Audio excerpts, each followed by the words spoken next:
Nathaniel Rourke bowed his head in church while three devils beside him sang hymns, and by the time he got home, his wife was gone and his house was ash. He prayed that day. The next Sunday, he loaded buckshot. The sun peeked over the horizon, painting the prairie in hues of gold and rose. Nathaniel Rourke, a man built like an oak, stood on his porch, watching the light creep across his land. He was a man of routine, a man of faith. His days began and ended with prayer, and the land responded to his gentle touch. His ranch, a testament to hard work and love, was his sanctuary. A simple house, a sturdy barn, and acres of grazing land stretched as far as the eye could see. But more than the land, Nathaniel cherished his family. His wife, Sarah, was the kindest woman he knew, her laughter as bright as the morning sun. Their daughter, Emily, was a miniature version of her mother, with a spirit as wild as the prairie wind. Sundays were special. Nathaniel would hitch up the wagon, its wooden wheels rumbling down the dirt road. Sarah, in her best dress, would sit beside him, Emily nestled between them. They'd make their way to the small church in town, its white steeple a beacon of hope against the vast sky. Inside, Nathaniel would shake hands with his neighbors, men he considered friends. He'd stand beside them, singing hymns, their voices rising in unison, a chorus of faith and community. He trusted these men, believed in their shared values, their commitment to decency. He believed decency would always win. It was a simple creed, but one that guided his life. He treated everyone with respect, offered a helping hand, and always tried to do what was right. He was a pillar of the community, a man admired for his honesty and unwavering faith. But even in the most idyllic settings, shadows can lurk. And in this quiet corner of the world, darkness was about to descend, shattering Nathaniel's peaceful existence and testing the limits of his faith. The approaching darkness wasn't a sudden storm, but a slow creep, like a shadow lengthening at dusk. The drought had been unforgiving that year. The river that once flowed strong was now a trickle, the crops withered under the relentless sun, and a fine layer of dust coated everything. The townsfolk, usually jovial and welcoming, grew quiet and wary. Whispers replaced hearty greetings and smiles became strained. There was a tension in the air, a sense of desperation that hung heavy over the town. Old Man Hemlock, the town's weathered storekeeper, noticed it first. He saw the way men lingered a little too long over the price of flour, the anxious glances they exchanged when discussing the failing crops. He heard the hushed conversations about land and water rights, the veiled threats that hung in the air like smoke. Even at church, the atmosphere had changed. The hymns seemed less joyful, the prayers more desperate. Nathaniel noticed that some men, usually quick to offer a friendly handshake, now avoided eye contact. There was a subtle shift in their demeanor, a coldness that sent a shiver down his spine. One Sunday, during the collection, he saw Jebediah Wilkes, a man known for his piety, slip something extra into the offering plate. But it wasn't money. It was a small, tarnished silver coin, an heirloom he'd always kept close. It was a sign, a desperate plea to a higher power for salvation. Nathaniel tried to ignore the unease that gnawed at him. He told himself it was just the stress of the drought, the fear of losing everything. But deep down, he knew something was wrong. Something was terribly wrong. The threads of community were fraying, and the bonds of trust were beginning to unravel. The devils were already among them, hiding behind hymns and handshakes. The sun beat down mercilessly on the day Nathaniel rode into town alone. Sarah had needed medicine for a persistent cough, and Emily had begged for a new ribbon for her hair, a splash of color in their increasingly gray world. He promised them both a small act of defiance against the creeping despair. He left early before the worst of the heat, telling Sarah he'd be back before sundown. He kissed her goodbye, ruffled Emily's hair, and climbed onto his horse, a sense of purpose driving him forward. The town was even more subdued than usual. Men stood in small groups, their faces grim, their voices low. Nathaniel nodded to a few, but they barely acknowledged him, their eyes darting away as if he carried the plague. He went first to Old Man Hemlock's store, hoping to find the medicine Sarah needed. The storekeeper, usually a font of gossip and cheerful banter, was uncharacteristically quiet. He found the medicine, but the price was higher than Nathaniel remembered. He paid without complaint, the weight of the silver coins heavy in his hand. Next, he went to the dressmaker, a kind woman named Martha who always had a smile for Emily. But Martha's smile was gone, replaced by a weary resignation. She had the ribbon, a bright blue silk, but her eyes were filled with a sadness Nathaniel couldn't understand. As he paid for the ribbon, he overheard a hushed conversation between Martha and a man standing near the counter. He couldn't make out the words, but he caught a glimpse of a map, its edges worn and frayed, a map of the surrounding land.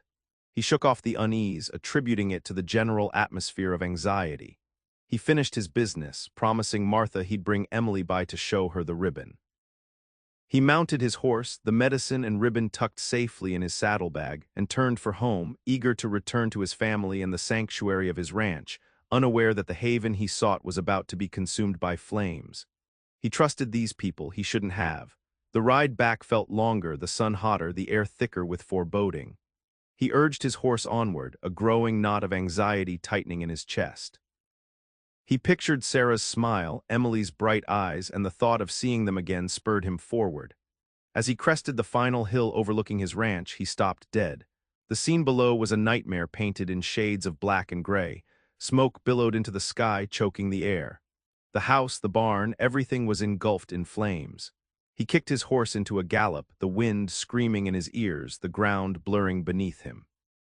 He didn't want to believe what his eyes were telling him, but the acrid smell of burning wood and the inferno that had consumed his home left no room for doubt. He reined in his horse at the edge of the burning ranch, the heat searing his face.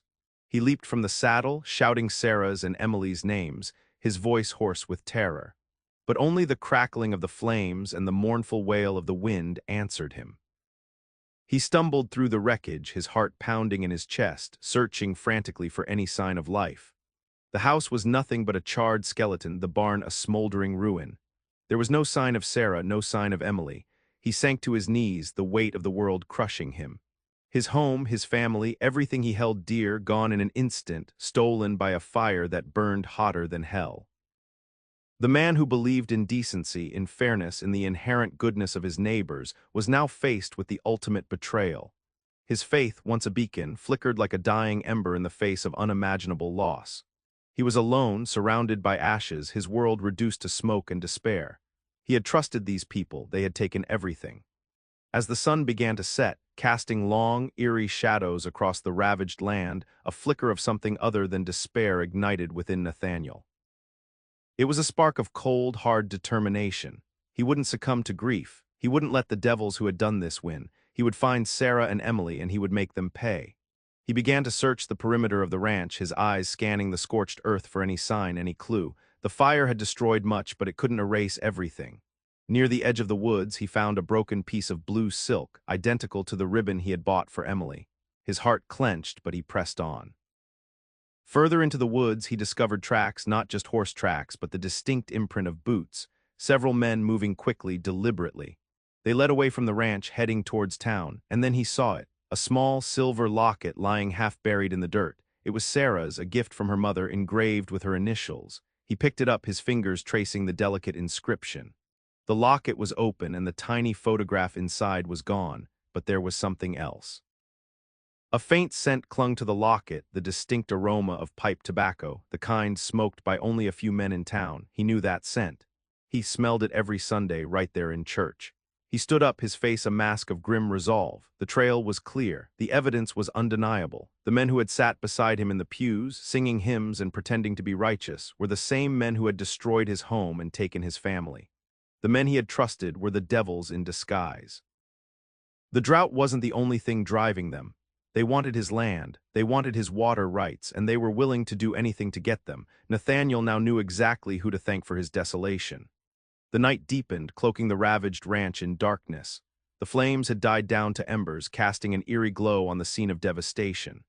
Nathaniel stood amidst the ruins, the silver locket clutched in his hand, the scent of pipe tobacco filling his nostrils, solidifying his purpose. He thought of the scripture he knew so well, the teachings of forgiveness and compassion. But those words seemed hollow now, meaningless in the face of such profound loss. He thought of Sarah, her gentle spirit, her unwavering faith. He thought of Emily, her innocent laughter, her boundless joy. How could he forgive the men who had taken them away? How could he turn the other cheek when his heart burned with the fire of vengeance? He wrestled with his conscience, the battle raging within him. He was a man of God, a man of peace. But he was also a husband and a father, and his family had been stolen from him. The scales of justice demanded retribution. He closed his eyes, picturing Sarah and Emily, their faces pleading with him, not for mercy but for justice. They deserved to be avenged. He opened his eyes, his gaze hardening, his decision made. Forgiveness was a luxury he could no longer afford. The Lord's justice would be swift and merciless. He would become the instrument of that justice, a shepherd turned wolf, a man of faith turned avenger. He would not ride for forgiveness. He would ride to show those devils in disguise what happens when they betray the faithful. He would make them understand the true meaning of suffering. He would make the Lord's justice look like mercy. His family deserved no less. The town deserved no less. He owed it to his soul to do this, regardless of the consequences. He would find them and they would pay. With grim purpose, Nathaniel began to prepare. He salvaged what he could from the ruins of his barn, his movements precise and efficient, fueled by a cold, unwavering resolve. He saddled his horse, a sturdy Appaloosa named Jericho, the only creature spared by the flames. He gathered his supplies, packing them carefully into his saddlebags, food, water, ammunition. And then he reached for his Bible, its leather cover worn and familiar. He hesitated for a moment, his fingers tracing the gold lettering.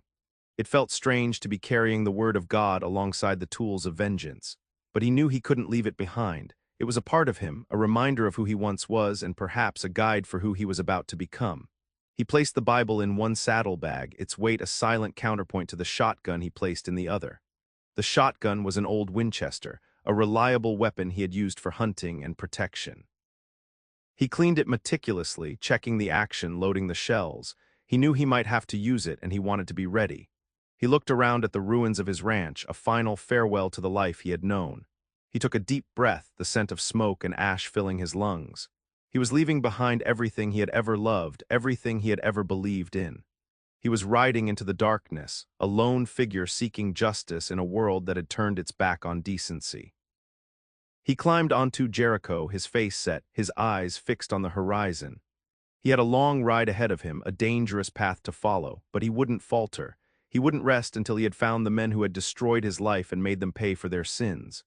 The Bible and the shotgun were his companions now, symbols of the battle raging within him, the struggle between faith and vengeance, between mercy and justice. He was ready. He was riding for justice. And he wouldn't stop until he found it. The town of Havenwood was quiet, the darkness hiding its secrets.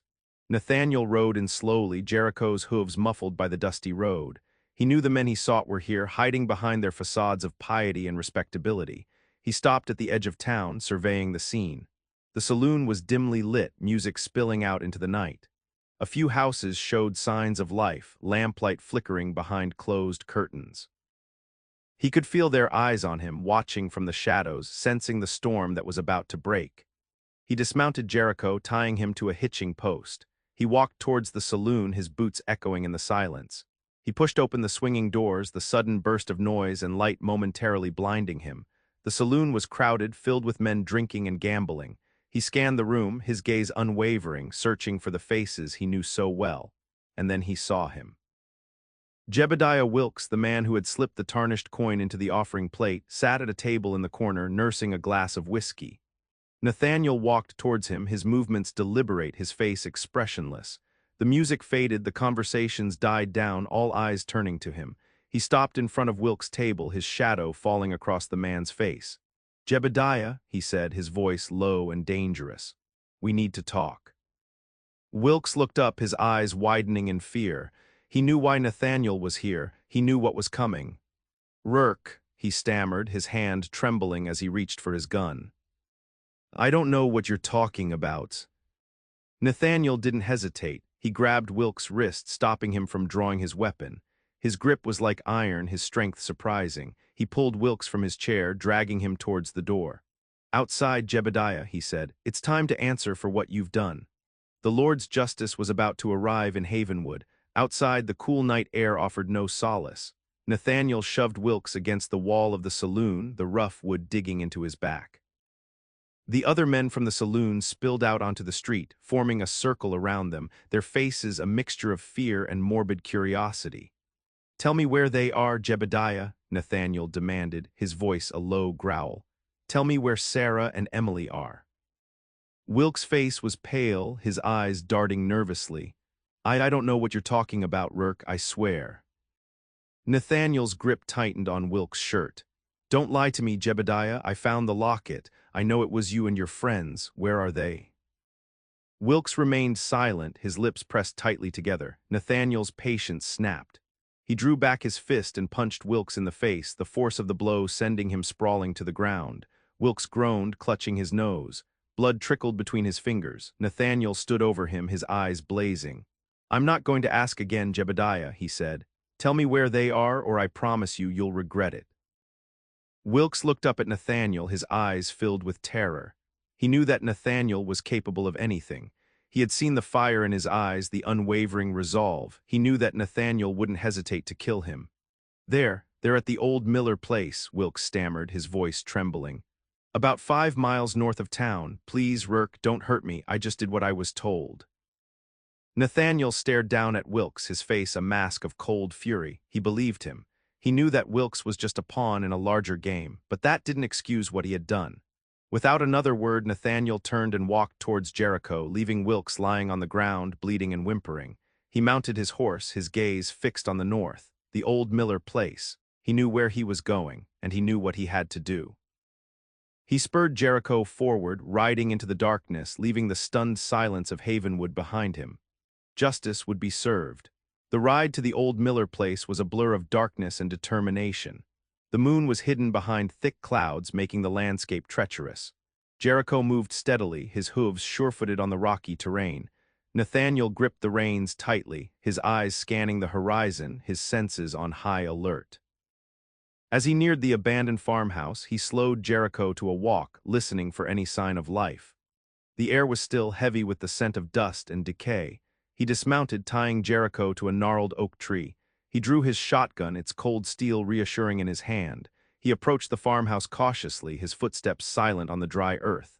The windows were boarded up, the door hanging crookedly on its hinges.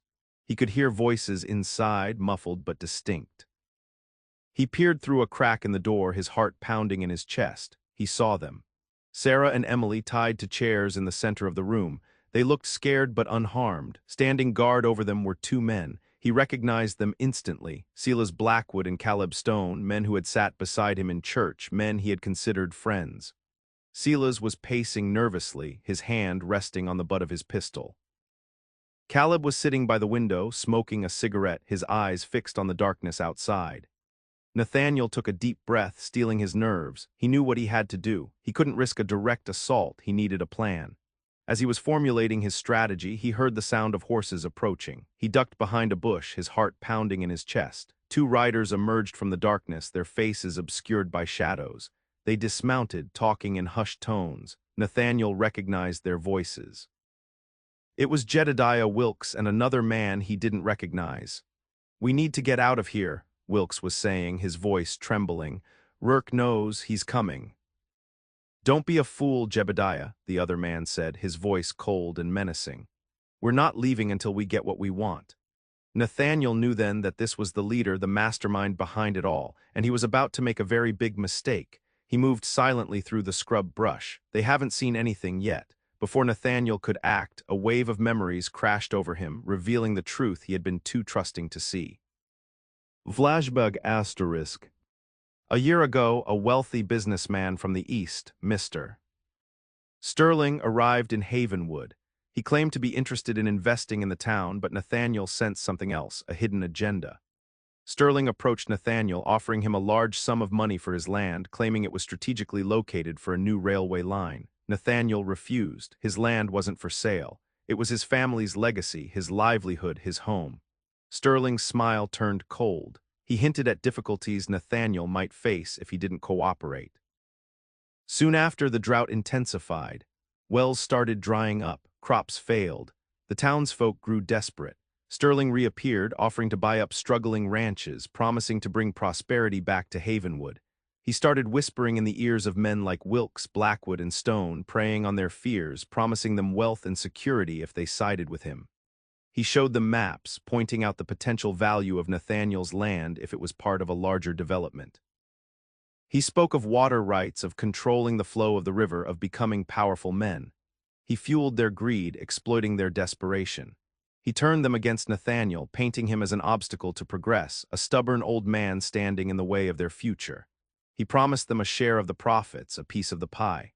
He used the drought to his advantage, creating a climate of fear and desperation, manipulating the townsfolk into betraying their neighbor. He was the serpent in the garden, the devil in disguise. End flashback. Nathaniel now understood. It wasn't just about land or water. It was about greed, about power, about the corruption of the human spirit. Sterling had orchestrated it all, turning his neighbors into monsters, using them to steal his family and destroy his life. But now Nathaniel would exact his price. The Lord helps those who help themselves. Nathaniel knew he couldn't wait any longer. He had to act, and act swiftly.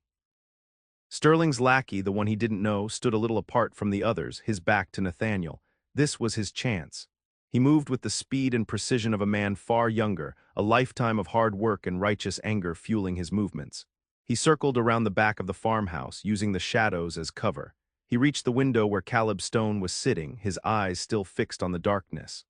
Nathaniel raised his shotgun, aiming it at Caleb's head. He took a deep breath and squeezed the trigger. The blast was deafening, shattering the window and sending Caleb sprawling backward, his body twitching. The other men reacted instantly.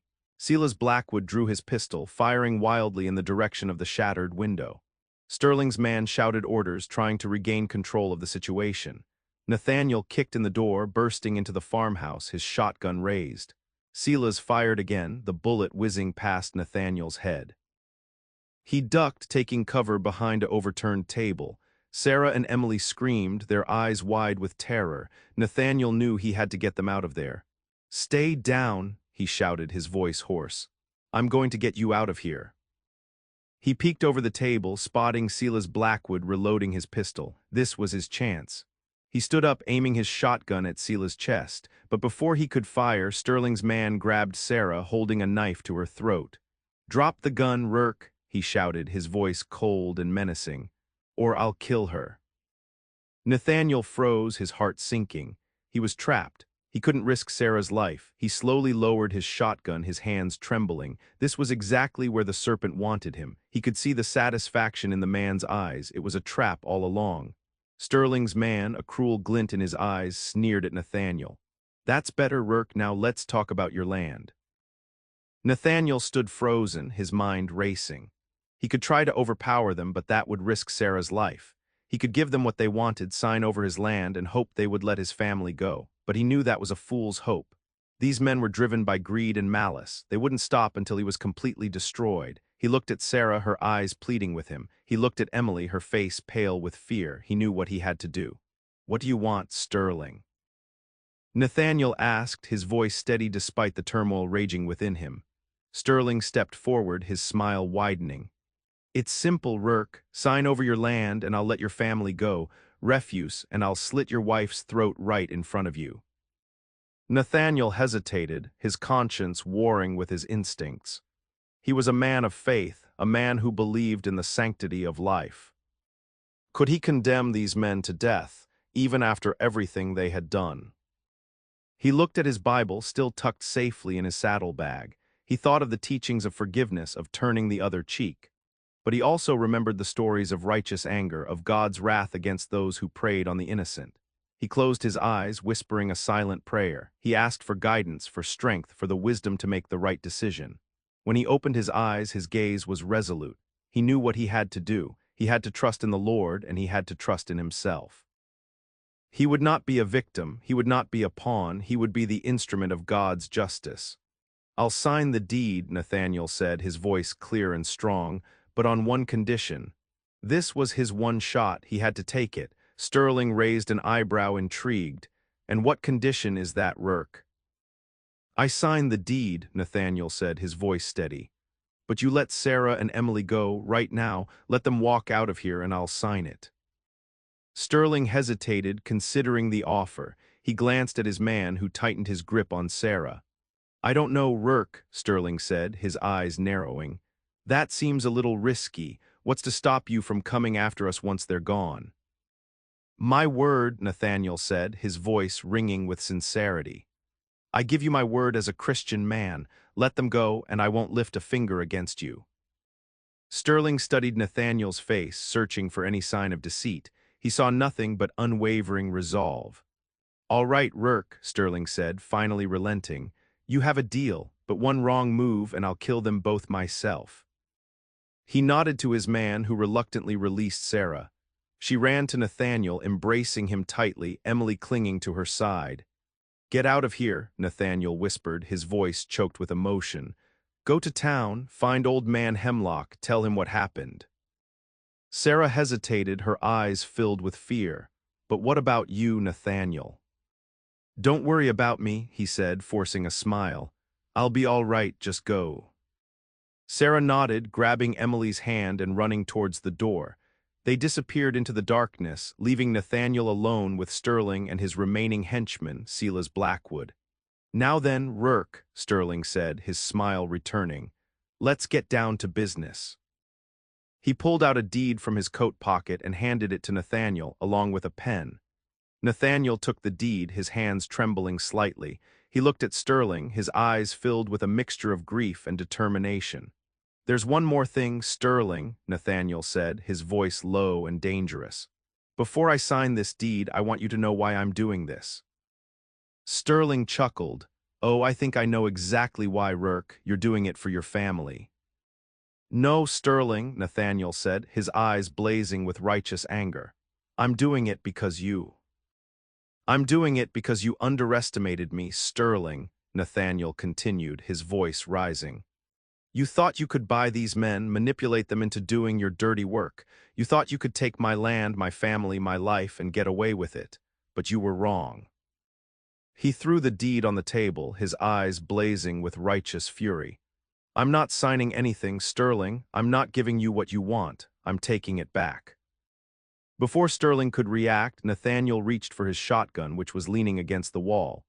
Silas Blackwood lunged at him, trying to stop him, but Nathaniel was too quick. He sidestepped Silas' attack and swung the shotgun, hitting him in the head with the butt of the weapon. Silas crumpled to the ground, unconscious. Sterling stared at Nathaniel, his face a mask of shock and anger. He reached for his pistol, but Nathaniel was faster. He raised the shotgun, aiming it at Sterling's chest. It's over, Sterling, Nathaniel said, his voice cold and hard. You're going to pay for what you've done. He hesitated for a moment, his finger on the trigger. He thought of Sarah and Emily, of the pain and suffering Sterling had caused them. He thought of the lives Sterling had ruined, the families he had destroyed. He thought of the darkness that had consumed Havenwood, all because of Sterling's greed and ambition. He took a deep breath, closing his eyes. He remembered the teachings of forgiveness, of mercy. But he also knew that some men were beyond redemption. Some men deserved to face the consequences of their actions. He opened his eyes, his gaze resolute. He lowered the shotgun. He was not going to become a monster. He would not let Sterling drag him down to his level. I'm not going to kill you, Sterling, Nathaniel said, his voice steady. I'm going to let you live, but you're going to face justice. You're going to answer for your crimes. He turned and walked towards the door, leaving Sterling standing there, speechless with rage and disbelief. He mounted Jericho and rode away, leaving the old Miller place behind him. He had made his decision. He had chosen mercy over vengeance. But that didn't mean Sterling would escape justice, not by a long shot. He would ensure it. Nathaniel rode back to Havenwood, the first rays of dawn painting the sky. He found Sarah and Emily safe at Old Man Hemlock's store, surrounded by concerned townsfolk. He embraced them tightly, relief washing over him. The truth about Sterling's scheme quickly spread through Havenwood. The townsfolk, ashamed of their actions and desperate to make amends, rallied behind Nathaniel. Sterling and Silas Blackwood were arrested thanks to Sarah's testimony and the evidence Nathaniel had gathered. They were brought to justice, their crimes exposed, their reputations ruined. The land grab scheme was foiled and the water rights remained with the rightful owners. Havenwood began to heal. The drought eventually broke and the river flowed again. The crops flourished and the townsfolk regained their hope and their sense of community. Nathaniel rebuilt his ranch, stronger and more resilient than before. He never forgot what had happened, but he refused to let it define him. He learned that even in the darkest of times, there was always hope, always the possibility of redemption. He continued to attend church every Sunday, shaking hands with his neighbors, praying beside them. But he never forgot the lesson he had learned, that even the most faithful could be betrayed, and that true decency required more than just singing hymns and tipping your hat. It required courage, integrity, and a willingness to stand up for what was right, even when it was difficult. He never fully regained the innocence he had lost, but he found a new kind of peace, a peace that came from knowing that he had done everything he could to protect his family and his community. He had faced the devils in disguise and emerged victorious, not by succumbing to vengeance, but by choosing mercy and trusting in the power of justice. The Lord's justice, in the end, did look like mercy. He was still Nathaniel Rourke, a quiet, faithful man, but now he was also a symbol of hope, a testament to the enduring power of the human spirit.